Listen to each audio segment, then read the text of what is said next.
So this video is about our next module, that is module 4th, in which we will study about risk and return. Risk and return are considered as two R's in the finance. The concept behind them is very simple. The higher is the risk, the higher will be its return. So next important terms are portfolio and diversification. Portfolio is defined as the collection of stocks, and diversification is the tool used by investors to manage the risk. Risk is of various types as we had studied in our previous modules, but here we will discuss only two types of risk, that is systematic and unsystematic risk.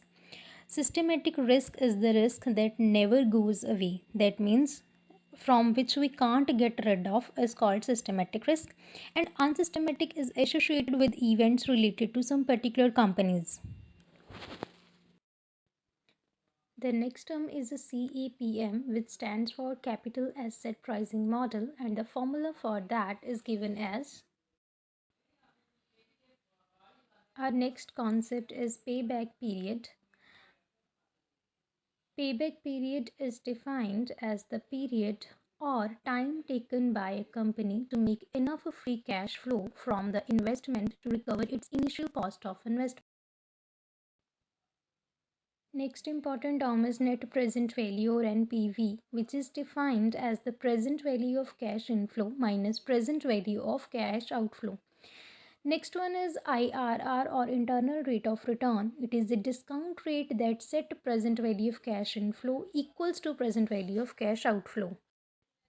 Next concept is capital structure, which is defined as the relative proportion of debt and equity that a firm uses in financing its assets. Let's discuss about the basic balance sheet in capital structure, as we know that assets is always equals to liabilities and equity. Liability and equity includes debt, preferred stocks, and common equity, whereas assets includes current assets and long-term assets. Next one is weighted average cost of capital, or in short we can say WACC, is used to calculate the cost of capital when companies have multiple sources of capital, and the formula is given as, where the used terms are defined as